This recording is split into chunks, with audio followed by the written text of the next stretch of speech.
पत्र को लेकर के मथुरा में पहुंचे। इधर जैसे ही गोपी ग्वालों ने देखा, सोचने लगे हमें ऐसा मालूम पड़ता है कि मेरा श्याम सुंदर वापस आ रहा है। उसी समय महाराज सभी ग्वाल भागने लगे, कहने लगे कि मेरा श्याम आ गया।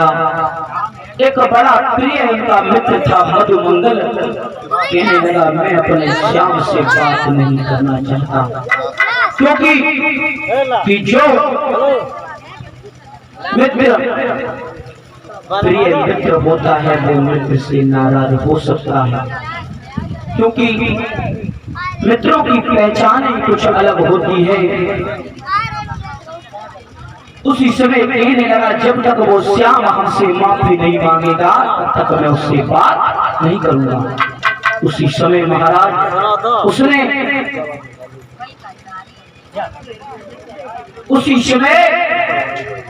उसने कहा आप लोग चले जाओ, मैं नहीं जाना चाहता। थोड़ी देर के बाद गोपी ग्वालों ने देखा कि वो मित्र सबसे आगे था। पूछने लगे अभी तो आप कह रहे थे कि मैं मिलना नहीं चाहता। कहने लगे वो श्याम इतना निर्दयी है, मुझे छोड़ करके चला गया, लेकिन मुझसे रहा नहीं गया। अपनी नाराजगी तो बाद में बयां कर लूंगा, पहले उसके गले से लग करके उसके दर्शन तो कर लूंगा।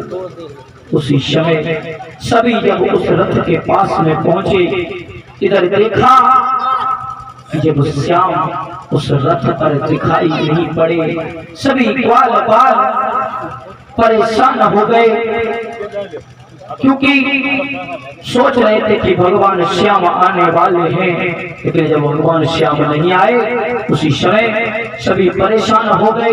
भगवान श्याम सभी लोगों को प्रणाम किया। उन्होंने कहने लगे आप कौन हैं?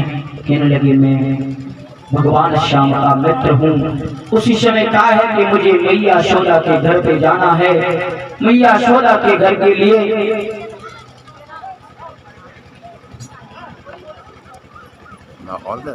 इधर मैया यशोदा के घर पे आकर के देखा तो मैया बैठी हुई है। जब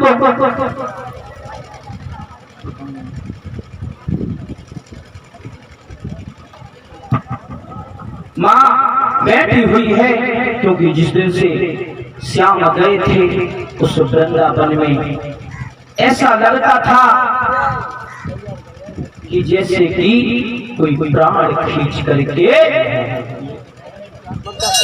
समय का अभाव है इसलिए थोड़े शब्दों में अपनी इस कथा को आप लोगों के लिए लेकर के चल रहे हैं, क्योंकि भगवान की कथाएं तो अनेक हैं। भगवान की कथाओं में अगर हम और आप एक महीना भी लगा दें फिर भी कम है।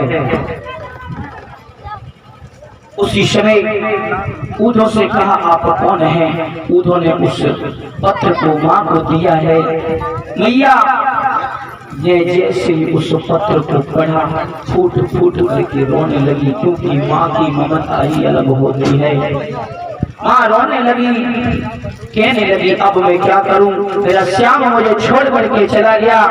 इधर जैसे ही सुबह हुआ धीरे धीरे गोपी ग्वालों के पास में जहाँ पर पनघट पर गोपियां जल को भर रही थी वहां पर आ जाते हैं, और आने के बाद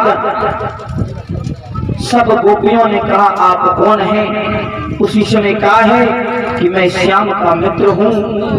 उसी समय महाराज गोपियां कहने लगी आप भी उस श्याम के मित्र हैं, वो तो हमें छोड़ के चला गया। लेकिन महाराज धीरे धीरे वो 2 दिन की कह करके आए थे, बोले 2 वर्ष बीत गए। मोहन ने कहा था कि आप 2 दिन के लिए जा रहे हो, 2 घंटे के लिए, जब आप वापस आ जाओगे तब हम आपको बताएंगे। कुछ दिनों के बाद में जब उद्धव वापस गए, भगवान श्याम ने कहा कि क्या बात है, बड़े दिनों के बाद आप वापस आए। चेहरा को उदास देख करके कहने लगे, प्रभु हम तो सोचते थे हम आपसे बहुत प्रेम करते हैं, लेकिन उस वृंदावन वाला जितना आपसे कोई प्रेम नहीं कर सकता है। आइए इधर जिसने जरासंध, इधर जरासंध जो अस्थि प्राप्ति घर पे पहुंच गई थी, उनके पिता ने देखा तो बड़ा युद्ध किया। भगवान श्याम ने अपने गरुड़ को बुलाया, दाऊ भैया ने, और ये दोनों लोग अपने